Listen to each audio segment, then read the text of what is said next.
Hi guys, welcome back to Claire's World. Today I have an interesting story for you about my crazy neighbor. So you guys really liked my story time that I told about when I ripped my pants at school. Well, I'm a middle school teacher at work. And so I thought I would tell you another kind of crazy story that I have. So today I'm going to be telling you the story of my crazy neighbor. And there's a lot of background to this, but I'll start by saying she still lives right next to me. And I still have to deal with it, so that's really fun. I've lived in this house for about 3 years. I rent this house from a landlord. We'll call him Brad, okay? So my landlord, Brad, I've lived here and had him as a landlord for 3 years. Everything has been totally fine. No issues. We talk rarely if there's something wrong. Like the other day he came over to help me fix my toilet because the chain broke, as D Goff knows. But we haven't really had any issues. We haven't really interacted that much. I send him my rent check once a month, and that's about all we interact since I moved in. But I used to have other neighbors that lived next to me about a year ago, and they moved out because they got a little bit older and they wanted to retire and go drive their camper around the United States, and that was like at the beginning of COVID, and they were like, now's a great time. So they moved out for that reason, and that's important. Keep that in mind. I really like those neighbors that lived next door before. They were super kind to me. They were kind of like, they treated me like my parents almost, like just checked in on me, things like that. And they never had any issues with me at all. Just, we had a great life, everything was calm, quiet. But when those neighbors moved out, sorry, my lawnmower's here. When those neighbors moved out, somebody else had to move in. And at the time, the man who was mowing my lawn, we'll call him Chris, who was mowing my lawn at that time last summer, he had a girlfriend who needed a place to stay. And currently they were together, right? So they needed a place to live. So landlord Brad was like, hey, why don't you guys move in here? You're already mowing the lawn. It'll be super easy. You don't even have to leave to go to work. Like, he was doing him a favor because it was COVID and this guy had lost his job. And so this guy was like, sure, yeah, I'll move in with my girlfriend.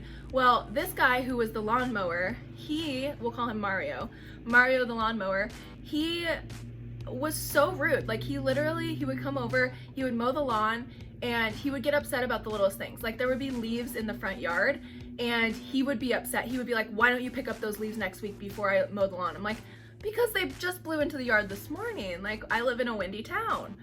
So this guy always gave me issues. Every week I would get a text saying there was a poop in the backyard, which pretty sure there wasn't because I pick up poop all the time. I've never had anyone complain, but he was very much like he always wanted a reason to get mad at me. So this guy who complained all the time about the yard and just never had a good time and was always upset, he also was afraid of big dogs. So he would always be like, oh, your dog looks really big, or oh, your dog was barking out the window when I was mowing the lawn. He's protecting his house. Like, I'm sorry, is that really that bad? You guys know him. His name is King, and he is a German Shepherd. And yes, he does protect my house. When there's someone outside and he's inside, he will bark at them if they come to the door. But whose business is that? So anyway, he would be like, oh, he looks so scary. And he told me one time, he was like, I'm really afraid of big dogs. Well, flash forward a few months to the end of the summer, him and his girlfriend broke up. She booted him from the house, so he no longer lives next door, and he stopped mowing our lawn because it was winter, right? So he kind of just disappeared. The girl that moved next door, she's the one that is quite lovely. She wrote me a letter and she left it on my doorstep. And I thought I would just read it to you guys. I thought it was just so lovely.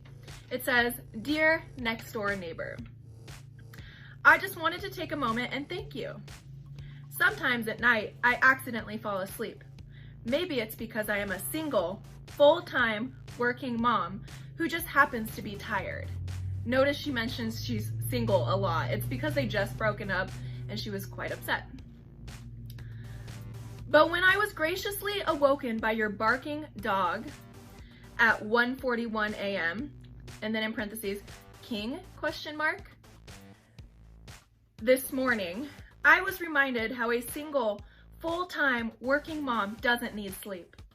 We run on empty 7 days a week, and I have certainly been lacking a full night's sleep since I moved in on October 4th, 2020.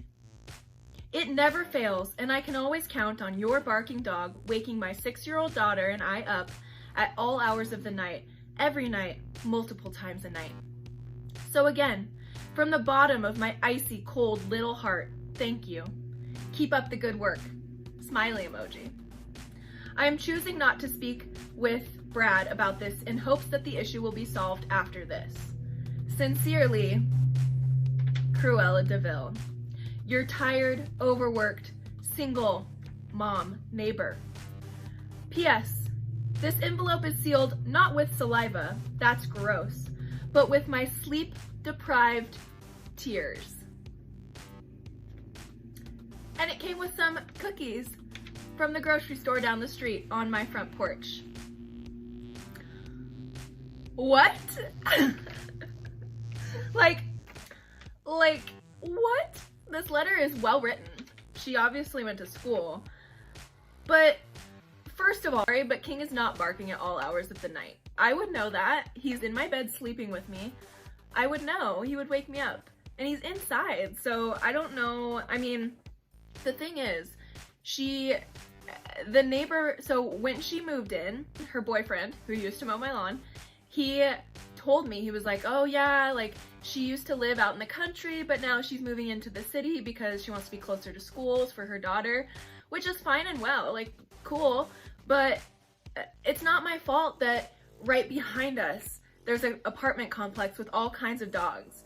And it's not my fault that next to us, there's a parking lot where people are getting in and out of their car with their dogs barking.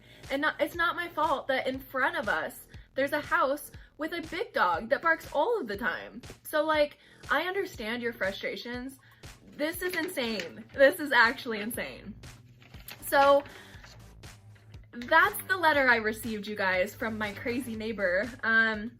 And she continues to, like, for example, our landlord put up these signs that say, what do they say?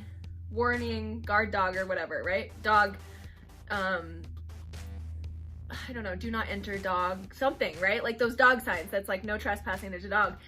And he put one up on each of our houses because, oh, by the way, did I say she has a dog over there? And my dog, when he's outside, he'll run back and forth with her dog, but he's not barking at her dog. He has a bark collar, like he's not barking. But anyways, so the landlord put up like no trespassing dog signs, right, on both of our gates because our gates are right next to each other. She is so petty that she took hers off of her gate and put both of them on my gate because she's that upset about King. So anyways, this is the letter I received from my lovely neighbor, and I continue to hear more and more stuff from her and Brad. So I will keep you guys updated if you want to hear more about my crazy neighbor, Cruella DeVille. Thank you for listening to my story time. I love you guys. Let me know down below what you think of the letter she wrote. What was your favorite part of the letter? And while you're there, make sure you subscribe, like the video, and check out all my other socials.